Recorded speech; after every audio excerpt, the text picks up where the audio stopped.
Welcome students in the class of TYBSc in Organic Chemistry, lecture first.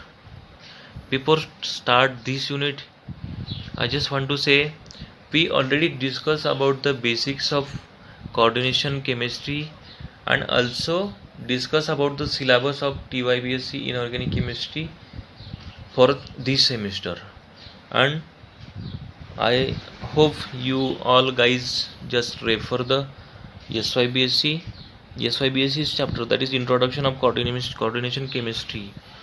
So without any loss of time, we just coming to the point. Unit second, that is Modern Theories of Coordination Compound, Part A. The first point is Werner's theory. Who is Werner's? Alfred Werner is the father of coordination chemistry.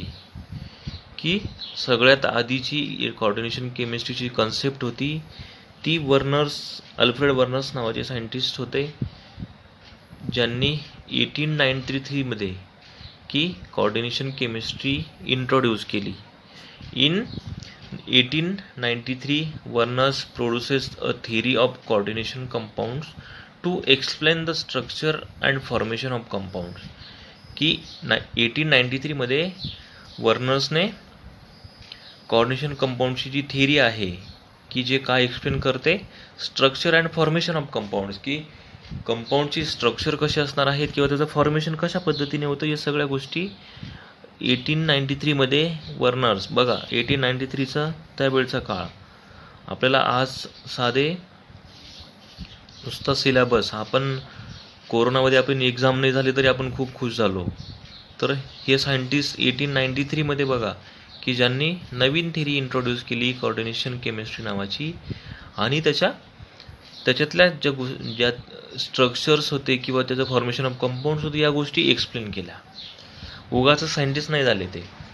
तर त्यानंतर second point, Werner's was the first in organic chemistry to be the awarded Nobel prize for the chemistry in 1930.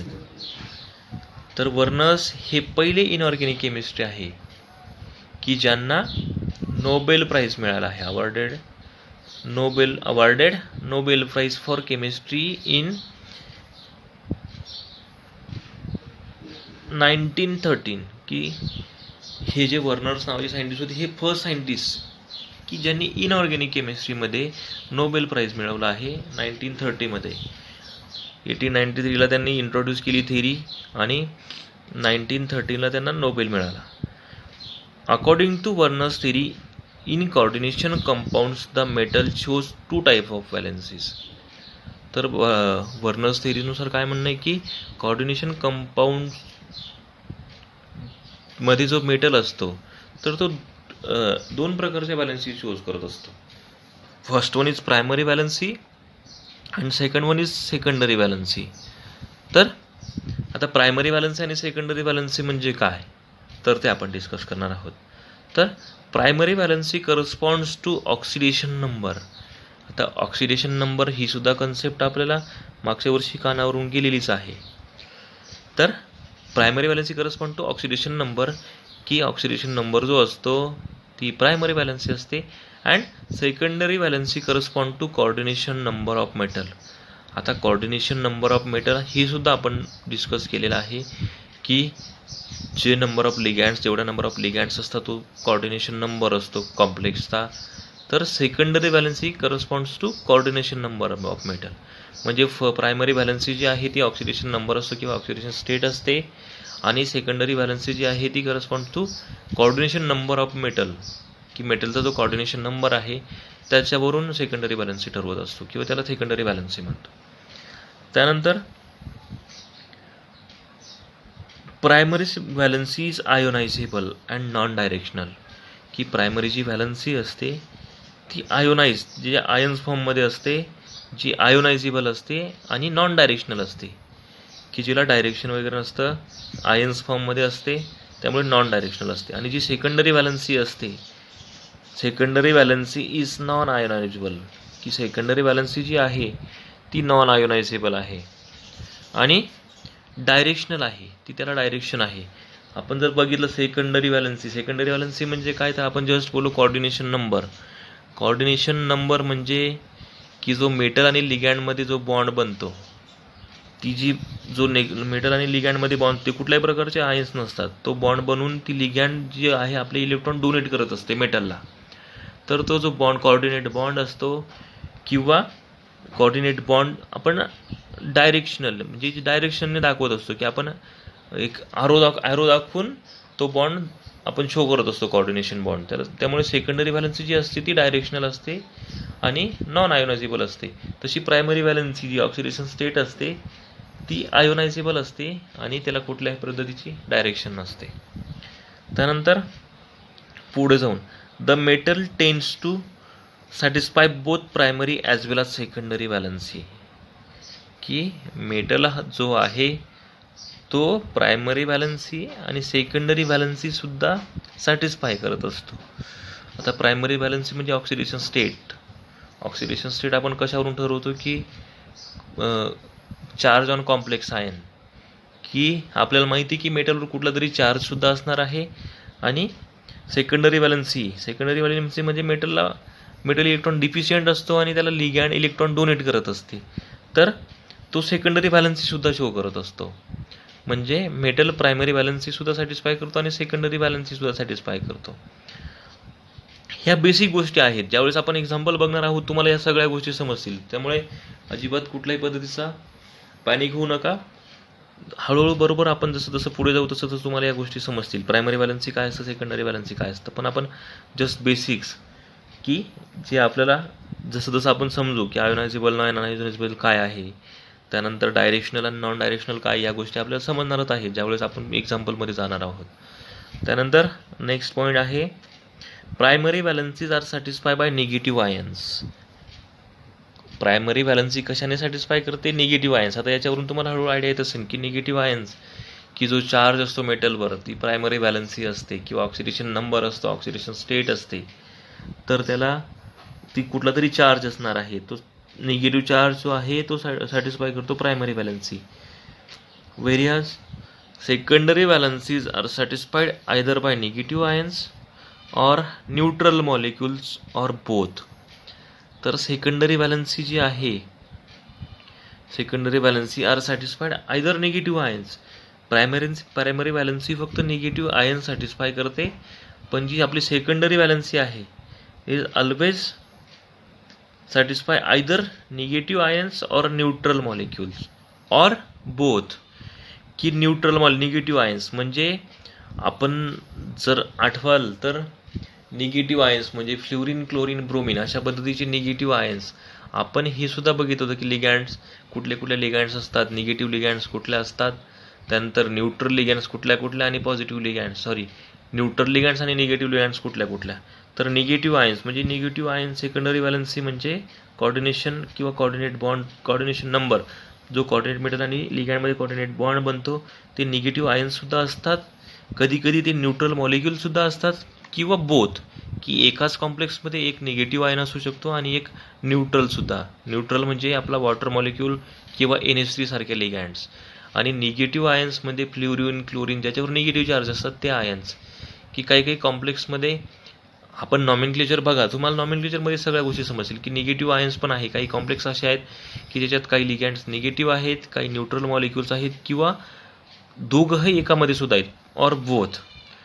त्यानंतर the secondary valency are always directed towards the fix position in the space to gives definite geometry to the coordination compound. की secondary जी valency असते, की secondary व्हॅलन्सीची fix position असते in the space to give definite geometry to the coordination compounds. की secondary valency जी असते, आता आपण एक एक्झाम्पल बघूया, की जे आपण एक्झाम्पल डिस्कस केला आधीच, की CuNH3 SO4 2-. तर या कॉम्प्लेक्सवरून तुमची बरीच गोष्ट क्लिअर होणार आहे की हा जो कोऑर्डिनेट बॉन्ड आहे मेटल आणि लिगँडमधला, तर हा तुमचा कोऑर्डिनेशन नंबर. आपण काय म्हटलं की सेकंडरी व्हॅलन्सी जी आहे ती सॅटिस्फाय काय करते, किंवा करस्पॉन्ड टू कोऑर्डिनेशन नंबर, की याचा कोऑर्डिनेशन नंबर 4 आहे, ही तुमची सेकंडरी व्हॅलन्सी.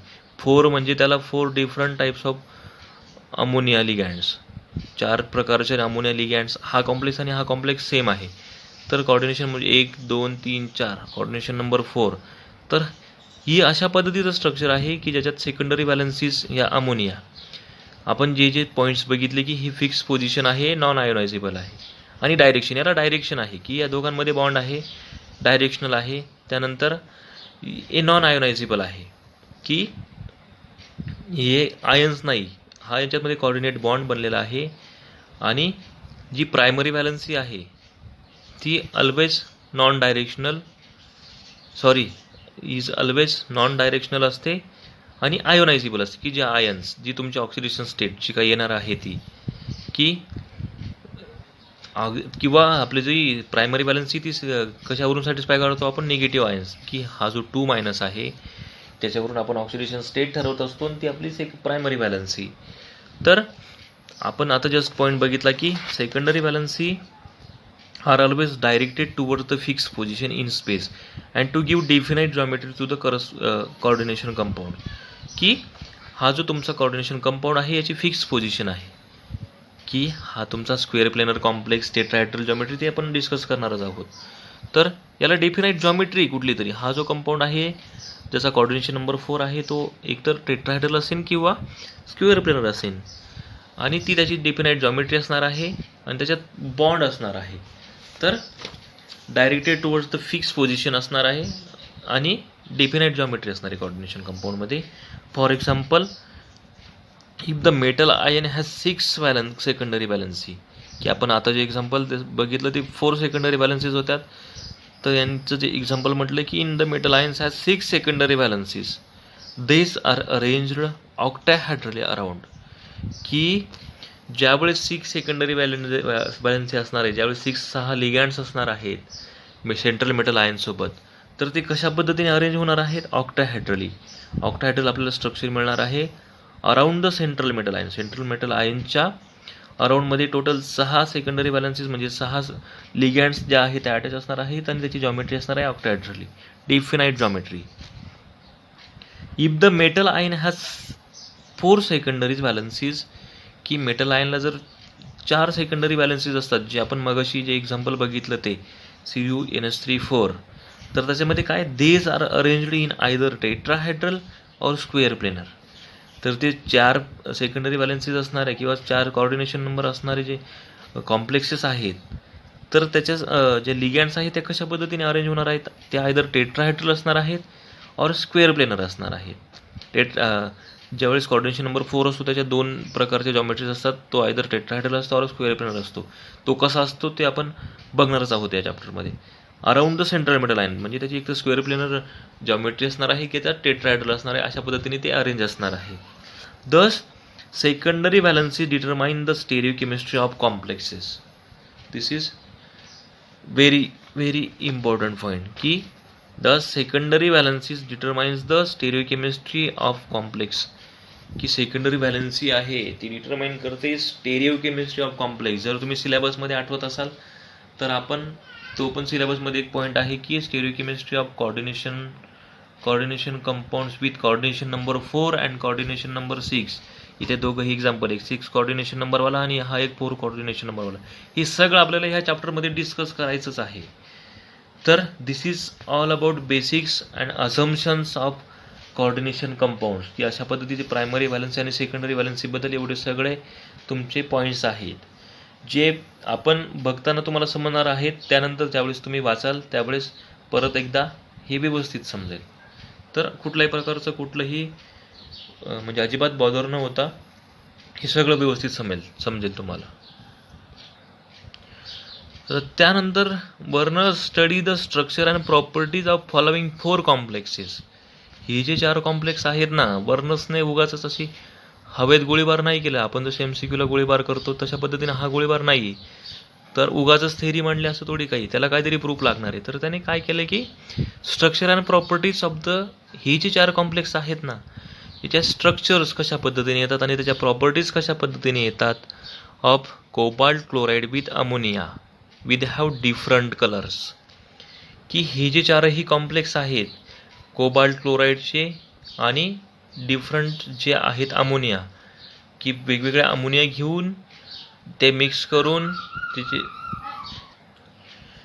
ह्या चारही कंपाऊंड्सचं त्याने व्यवस्थित स्टडी करून त्याचे डिफरंट, म्हणजे ज्यावेळेस त्यांनी ह्या सगळ्या ज्या रिॲक्शन्स केल्या किंवा या सगळ्या गोष्टी ज्या आपण शिकलो की ॲडिशन कंपाऊंड जो होता त्या ॲडिशन कंपाऊंड्सचे मिक्सअप केल्यानंतर बघा कॉम्प्लेक्स क्लोराईड आणि अमोनिया हे दोन ॲडिशन कंपाऊंड मिक्स केले, त्याच्यावर ॲनालिटिकल टेस्ट वेगवेगळ्या प्रकारचे अमोनिया घेऊन बघितले, तर त्याच्यावर ॲनालिटिकल टेस्ट करून म्हणजे हा जो कॉर्डिनेशन हे जे ॲडिशन कंपाऊंड्स आहेत आपले, तर यांच्यावर ॲनालिटिकल टेस्ट करून त्याच्यानंतर त्याला बघायला मिळालं की काही जे आयन्स आहेत ते प्रॉपर्टीज रिटेन नाही करत आहेत, तर ते कॉर्डिनेशन कंपाऊंड्स जेवढे सगळे तर ते आपल्याला मिळालेत.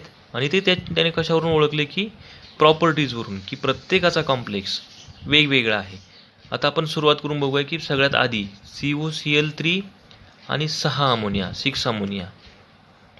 तर 6 कॉर्डिनेशन नंबर असलेला आपला ऑक्टॅहेड्रल कॉम्प्लेक्स जो की स्टेबल असतो, की ज्याच्यात आपला कॉम्प्लेक्स स्टेबल असतो, तर त्याने ज्यावेळेस COCl3 आणि 6 अमोनिया मॉलिक्यूल ज्यावेळेस त्याने मिक्स केले, तर त्यावेळेस त्याचा नेव फॉर्म्युला तयार झाला की CONH3 आणि 3 क्लोरीन Cl- जे आहे प्रायमरी व्हॅलन्सी म्हणजे की बघा इकडे number of charges on complex, की क्लोरीन 3 आहेत ना, तर ब्रॅकेटवर तुमचा +3 चार्ज येणार आहे. Number of charges on complex ion हे 3- तुमच्या ब्रॅकेटवर +3 चार्ज येणार आहे. तर number of charges on complex that is +3. एक तुमचा कटायन आणि 3 अनायन, हा पूर्ण तुमचा एक कटायन असणार आहे कॉर्डिनेशन स्पेअरमधला, आणि त्याचे 3 अनायन जी 3 क्लोरीन आहेत. घेताना काय घेतलं 6 अमोनिया, की जे 6 अमोनिया आहेत ना त्याच्यापासून हे कसं मिळालं हे आपण खाली डिस्कस करणार आहोत. त्यानंतर बघा सेकंड एक्झाम्पल COCl3, फक्त इथे काय डिफरन्स आहे तो बघा, इथे 5NH3 इथे 6NH3. NH3चे 5 मॉलिक्यूल घेतले, तर आपला जो कंपाऊंड आहे तो ज्यावेळेस कॉर्डिनेशन नंबर 6 असेल तो त्याला स्टेबल असतो, ऑक्टाहायड्रली स्टेबल असतो. तर इथे 5 अमोनिया आणि COCl3, त्याच्यापासून जो कंपाऊंड मिळाला तो CONH3 5ही NH3 कॉपरसोबत बाइंड झाले, आणि परत एक पोझिशन जी रिकामी झाली तर तो एक क्लोरीन घेतला, आणि उरलेले 2 जे क्लोरीन आहेत ते काउंटर आयन म्हणून. आणि ते कशावरून ओळखलं तर कलरवरून. याचा येलो कलर होता तर या कंपाऊंडचा पर्पल कलर झाला. त्याच्यात +2 चार्ज, की 2 क्लोरीन जे आहेत ते क्लोरीन निगेटिव्ह, त्याच्यावर +2 चार्ज, हा पूर्ण तुमचा एक कटायन, आणि हे तुमचे 2 Cl- अनायन्स. कटायन्स म्हणजे पॉझिटिव्ह चार्ज स्पेसिस, अनायन म्हणजे निगेटिव्ह चार्ज स्पेसिस. त्यानंतर थर्ड जे एक्झाम्पल आहे COCl3 4NH3. तर इथे एक NH3 कमी केला, इथे 4 NH3 आहेत. तर त्याच्यापासून आपला ऑक्टाहेड्रल कॉम्प्लेक्स कसा मिळतो, CONH3 4Cl2. इथे 2 क्लोरीन घेऊन ही 4 + 2 = 6 कॉर्डिनेटेड कॉम्प्लेक्स ऑक्टाहेड्रल कॉम्प्लेक्स, आणि उरलेला एक जो क्लोरीन आहे Cl3 मधला तो काउंटर आयन, म्हणजे तो जो आपला कॉर्डिनेशन स्पेअर आहे त्याच्या बाहेर. तर त्याचाही कलर ग्रीन कलर, म्हणजे कलरनुसार त्याने कलरवरून त्याने प्रॉपर्टीजवरून ठरवलं की हे वेगवेगळ्या प्रॉपर्टीज दाखवत आहेत. याच्यात चार्जेस एक Cl आहे, Cl- आहे, याच्यावर कॉम्प्लेक्सवर Cl+, पूर्ण हा तुमचा कटायन, आणि हा एक अनायन एक क्लोरीन. आणि चौथं एक्झाम्पल COCl3 आणि 3 NH3. तर हे 3 आणि 3 6, तिघही क्लोरीन इथे लागून गेले, आणि तिघही NH3 या कॉर्डिनेशन कॉम्प्लेक्समध्ये लागलेत. त्याचा ब्ल्यू ग्रीन कलर मिळाला, आणि कुठलाही चार्ज नाही, कुठलाही अनायन नाही, आणि पूर्ण चार्ज कुठलाही नाही या पूर्ण कॉम्प्लेक्सवर. तर वर्नर्सने हे कशावरून ठरवलं तर Werner's treated these 4 complexes of cobalt 3 with an excess of EgNO3. तर हे जे याच्यापासून मिळवलं त्याच्यासाठी वर्नर्सला काय करावं लागलं, तर वर्नर्सने काय केलं, हे चारही कॉम्प्लेक्स आहेत ना, एक वेळा NH3 6 घेऊन बघितला, एक वेळा COCl3 5NH3, एक वेळा COCl3 4NH3. अशा पद्धतीने सगळेही जे कॉम्प्लेक्स आहेत, हे चारही कॉम्प्लेक्स कोबाल्टचे CO+3 with and excess of AgNO3, की सिल्वर नायट्रेटचं जे सोल्युशन आहे ना एक्सेसमध्ये घेऊन कोबाल्टचे जे कॉम्प्लेक्स होती हे दोघंही घेतले, त्याच्यात एक्सेस ऑफ AgNO3 टाकला. AgNO3 टाकल्यानंतर काय झालं तर Ag प्लस जो आहे तो क्लोरीनसोबत अतिशय चांगल्या पद्धतीने बाइंड होतो आणि AgClचं सोल्युशन म्हणून जातो. त्या दोघांची म्हणजे बाइंडिंग अतिशय चांगल्या पद्धतीने होते. जिथे जिथे तुमचा क्लोरीन असेल त्या तिथे जर AgNO3 सोल्युशन टाकलं तर तो लगेच AgCl बनून जातो. तर इथे काय झालं तर white PPT of AgCl were obtain in different amount, की त्याने काय केलं ही चारही कॉम्प्लेक्स एक वेळा हा घेतला त्याच्यात AgNO3 टाकला, हा एक या अशा अमाऊंटमध्ये हे दोघंही घेतले मिक्सचर त्याच्यात AgNO3 टाकला, याच्यात परत याची दोघंही घेतल्यानंतर AgNO3 आणि हे याच्यानंतर त्याच्यात AgNO3 टाकला. तर त्याला काय मिळालं की या सगळ्यांमध्ये AgClचा व्हाईट प्रेसिपिटेट मिळाला आणि तो AgClचा व्हाईट प्रेसिपिटेट जो होता तो डिफरंट अमाऊंट्समध्ये मिळाला, की प्रत्येकाची अमाऊंट्स ही वेगवेगळी होती. तर याच्यात वेगळी अमाऊंट मिळाली कारण तिघंही क्लोरीन बाइंड झालेत आणि याच्यात परत 2च क्लोरीन बाइंड झाले. AgCl सोडून थोडीशी याच्यापेक्षा कमी प्रेसिपिटेट मिळाला असेल, याच्यात कमी प्रेसिपिटेट आणि याच्यात त्याला AgClचा प्रेसिपिटेटच मिळालेला नाही. तर डिफरंट अमाऊंटमध्ये त्याला प्रेसिपिटेट मिळाला. तर ह्या त्याच्या रिॲक्शन्स की त्याने COCl3 आणि 6NH3 घेतले. आधी त्याच्यात एक्सेस ऑफ Ag+ टाकला, म्हणजे Ag+ म्हणजे AgNO3 तर सोल्युशन टाकलं. तर एक्सेस ऑफ Ag ज्यावेळेस ॲड केलं त्याने COCl3 आणि 6NH3 मध्ये, तर त्याला 3 AgCl की जे COCl3 होते 3 AgClचे प्रेसिपिटेट मिळाला, की जो प्रेसिपिटेट सगळ्यात जास्त होता. 3 AgCl जे होते 3 क्लोरीन जे COCl3 मध्ये होते तर ते Ag सोबत बाइंड होऊन गेले आणि तुमचा एक कोऑर्डिनेशन कंपाऊंड्स वेगळा झाला आणि 3 AgClचा व्हाईट PPT आपल्याला मिळालेला आहे. तर तो जास्त प्रमाणात प्रेसिपिटेट होतो. त्यानंतर दुसऱ्याने सेकंड जे मिक्सचर घेतलं COCl3 आणि यावेळेस 1 अमोनिया कमी केला, तर 5 अमोनिया त्याच्यात परत सेम त्याने एक्सेस ऑफमध्ये Ag+ टाकला, त्याच्यातून त्याला याच्यापेक्षा कमी प्रेसिपिटेट मिळाला डिफरंट अमाऊंटमध्ये. तर याच्यात थोडा कमी AgCl मिळाला. 2 AgCl जे आहेत त्याचा प्रेसिपिटेट मिळाला जो निघून गेला आणि पूर्ण कॉम्प्लेक्स तयार झाला तो हा CONH3 5Cl. एक Cl जो आहे तो कोऑर्डिनेशन पेअरमध्ये बाइंड झाला. त्यानंतर त्याने COCl3 आणि एक परत इथे 5NH3 इथे लगेच 4NH3. तर एक COCl3 आणि 4NH3 घेतल्यानंतर त्याच्यात एक्सेस ऑफ Ag+ टाकला. एक्सेस ऑफ Ag+ टाकल्यानंतर त्याचा एकच AgClचा प्रेसिपिटेट मिळाला आणि उरलेले 2 जे क्लोरीन होते COCl3 मध्ये ते कोऑर्डिनेशन पेअरमध्ये बाइंड झाले 4NH3 प्लस CO4NH3 CONH3 आणि Cl2 अशा पद्धतीचा कॉम्प्लेक्स मिळाला. उरलेला एक जो क्लोरीन आहे तो AgCl सोबत प्रेसिपिटेट म्हणून बाहेर पडाला. आणि चौथा जो कॉम्प्लेक्स घेतला त्याच्यात 3 क्लोरीन आणि 3 अमोनिया. तर याच्यात एक्सेसमध्ये Ag+ टाकल्यानंतर त्याला कुठल्याही पद्धतीचा व्हाईट प्रेसिपिटेट मिळालेला नाही आणि व्हाईट प्रेसिपिटेट न मिळाल्यामुळे हा पूर्ण कॉम्प्लेक्स बाइंड झाला हे त्याला दिसून आलं. तर from this observation Werner's concluded that in COCl3 6NH3 की हा जो तुमचा पहिला कंपाऊंड होता COCl3 6NH3 त्याच्यात काय झालं तर 3 chlorine act as a primary valency. आता ही गोष्ट महत्त्वाची, आपण प्रायमरी व्हॅलन्सी आणि सेकंडरी व्हॅलन्सीबद्दल बोलत होतो, त्यामुळे ही गोष्ट अतिशय महत्त्वाची की इन COCl3 6NH3 याच्यामध्ये काय झालं तर 3 जे क्लोरीन होते ते act as a primary valency म्हणून ॲक्ट झाले, की तिघंही क्लोरीन जे होते ते प्रायमरी व्हॅलन्सीमधून म्हणजे आयन्स फॉर्ममध्ये निघून गेले. Ag+ टाकल्यानंतर AgCl म्हणून प्रेसिपिटेट मिळून गेला and get precipitate as a 3 AgCl, की ते 3 AgCl म्हणून बाहेर पडाले आणि उरलेले 6NH3 जे होते ते act as a secondary valency. Primary valency 3 chlorine जे बाहेर पडाले 3 AgCl म्हणून, जे बाहेरचे 3 AgCl जे होते ती प्रायमरी व्हॅलन्सी दाखवतात. उरलेले जे 6 अमोनिया आहेत ते सेकंडरी व्हॅलन्सी शोज करतात.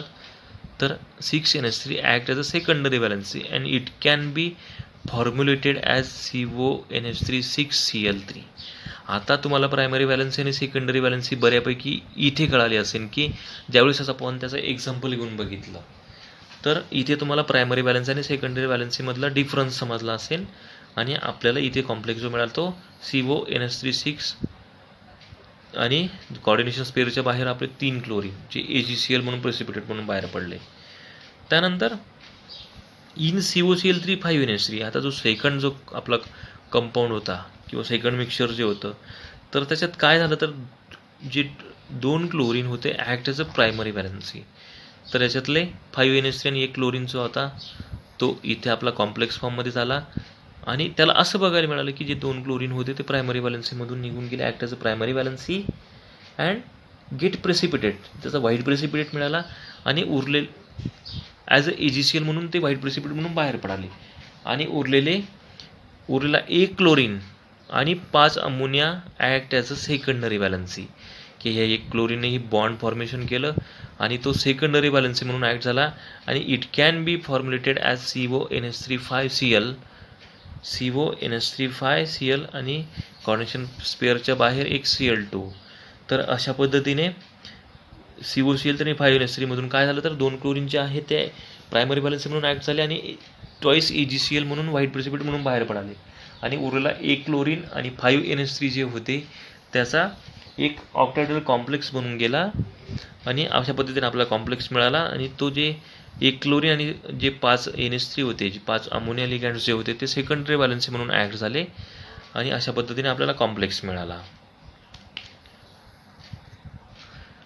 त्यानंतर पुढचं जे एक्झाम्पल होतं की इन COCl3 4NH3, इथे एक तुमचा अमोनिया लिगँड कमी केली तर याच्यात काय झालं तर 2 chlorine act as a primary valency and while 2 chlorine and 4NH3 act as a secondary valency. तर सॉरी, इथे 1 क्लोरीन लिहिताना चूक झाली माझ्याकडून. तर जो 1 क्लोरीन 3 क्लोरीनमधला COCl3 आणि 4NH3, तर 3 क्लोरीन आणि 4NH3 मधून जो 1 क्लोरीन होता तो ॲक्ट ॲज अ प्रायमरी व्हॅलन्सीमधून तो AgClचा व्हाईट प्रेसिपिटेट म्हणून निघून गेला.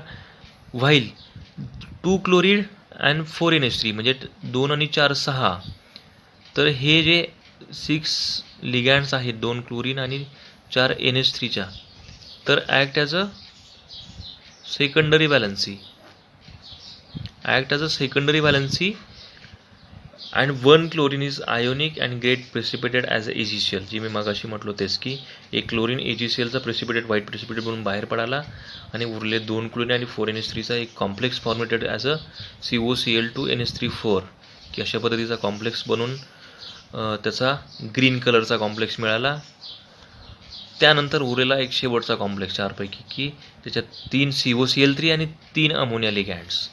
आता ह्या कंपाऊंड्समध्ये काय झालं तर ह्या मिक्सचरमध्ये काय झालं तर 3ही क्लोरीन आणि जे आहेत आणि 3 NH3 जे आहे, total 6 ligands act as a secondary valency, की 3 क्लोरीन आणि 3 ammonia ligand act as a secondary valency and it is not having any primary valency, की याच्यापासून जो कॉम्प्लेक्स बनतो हा याच्यात एकही तुमची प्रायमरी व्हॅलन्सी नाही आहे. And therefore do not give the precipitate with AgNO3, की कुठल्याही पद्धतीचा क्लोरीन प्रायमरी व्हॅलन्सी दाखवत नाही, त्याच्यामुळे त्याच्यात कुठल्याही प्रकारचा व्हाईट प्रेसिपिटेट AgClचा आपल्याला मिळत नाही आहे. नो PPT मिळते आणि the complex is non ionic, की कुठल्याही त्याच्यात आयन नसल्यामुळे हा जो कॉम्प्लेक्स बनतो तो नॉन आयोनिक बनतो and can be represented as CONH36Cl3. अशा पद्धतीचा आपल्याला फायनल कॉम्प्लेक्स मिळतोय. तर हे 4ही कॉम्प्लेक्स आपण अतिशय चांगल्या पद्धतीने डिस्कस केले, ज्याच्यावरून तुमच्या बऱ्याच प्रायमरी व्हॅलन्सी आणि सेकंडरी व्हॅलन्सीबद्दलच्या कन्सेप्ट बऱ्यापैकी किंवा ह्या दोघंही कन्सेप्ट बऱ्यापैकी आता लक्षात आलेल्या असतील. त्यानंतर नेक्स्ट पॉईंट हा की the primary valencies are represented by dotted line, की जी प्रायमरी व्हॅलन्सी आहे ती डॉटेड लाईनने रिप्रेझेंट केली जाते आणि जी सेकंडरी व्हॅलन्सी आहे ती सॉलिड ऑर थिक लाईनने, की अशा पद्धतीने जो आपण बॉन्ड बघितला कॉपर आणि अमोनियामध्ये, तर सेकंडरी व्हॅलन्सी सॉलिड किंवा थिक लाईनने दाखवली जाते आणि प्रायमरी व्हॅलन्सी जी आहे ती अशा पद्धतीने डॉटेड लाईनमध्ये दाखवली जाते. And we discuss the examples like COCl3 5NH3. In this example आपण जे एक्झाम्पल बघितलं 5NH3 वाला, COCl3 आणि 5NH3 वाला, in this example 2 chlorine act as a primary valency and 1 chlorine exhibit double duty, की as it is satisfy primary as well as secondary valency. की आपण जे एक्झाम्पल बघितलं COCl3 5NH3 मध्ये, याच्यात काय झालं तर आपल्याला माहिती आहे की 2 chlorine act as a primary valency, 2 chlorine जी निघून गेली AgCl सोबत व्हाईट प्रेसिपिटेट बनवून. आणि जे आपण बघितलं होतं अझम्पशन्समध्ये की काही ज्या लिगँड्स आहेत किंवा काही जे कंपाऊंड्स आहेत त्याच्यातल्या ज्या लिगँड्स आहेत त्या primary as well as secondary valency म्हणून शोज होतात. तर उरलेला जो एक क्लोरीन होता ना, तर जो कॉर्डिनेशन स्पेअरमध्ये आला 5NH3 सोबत आणि एक क्लोरीन टोटल 6 झाले. तर हा जो क्लोरीन तर तो डबल ड्युटी म्हणून काय, तर it satisfy primary as well as secondary valency. आणि ज्यावेळेस अशा पद्धतीचे ज्या लिगँड्स जे असतात primary as well as secondary valency shows करत असतात, तर त्याला कसं रिप्रेझेंट करतो आपण ॲज अ, म्हणजे ज्याच्यात बघा अशा पद्धतीने रिप्रेझेंट करतो की ज्यात सॉलिड लाईनसुद्धा आहे, थिक लाईनसुद्धा आहे आणि डॉटेड लाईनसुद्धा आहे. अशा पद्धतीच्या लाईनने रिप्रेझेंट करतो.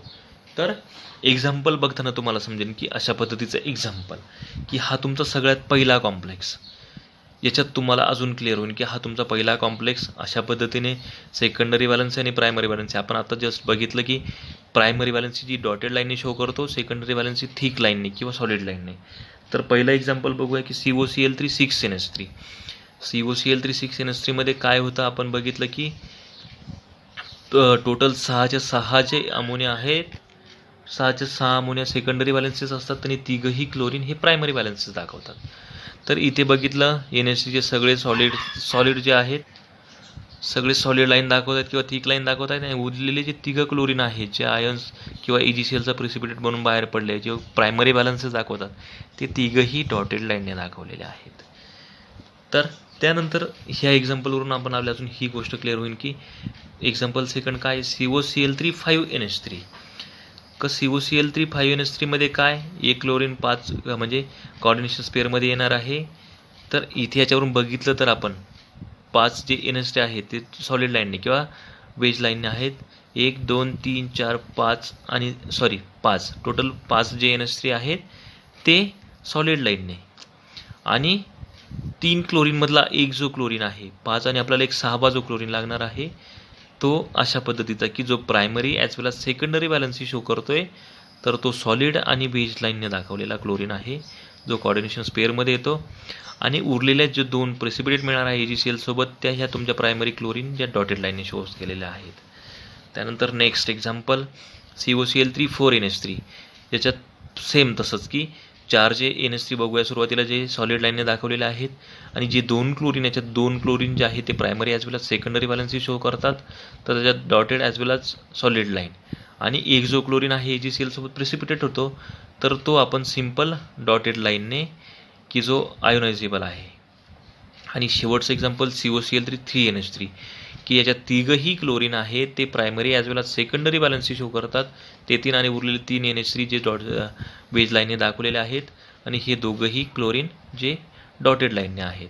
तर अशा पद्धतीने हे chlorine primary as well as secondary valency shows करतात आणि आपल्याला अशा पद्धतीचं त्याचं स्ट्रक्चर मिळत असतं.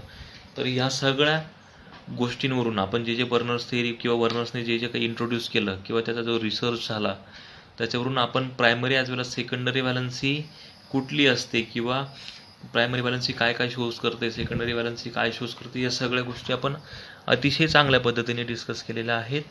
आपण या लेक्चरमध्ये इथेच थांबूया. पुढचा जो पॉईंट आहे तो आपण नेक्स्ट लेक्चरला डिस्कस करूया. सो हे परत एकदा वाचल्यानंतर तुम्हाला अतिशय चांगल्या पद्धतीने समजेल की काय काय झालेलं आहे. आणि जशा आपली 2-3 लेक्चर्स होतील मी तुम्हाला तशा नोट्स प्रोव्हाइड करत राहीन. सो ॲज इट इज त्यानंतर त्या नोट्स वाचा, तुम्हाला बरोबर समजेल. आणि काही अडचण आल्यास तसं विचारा. तर आज आपण इथेच थांबूया. थँक्यू.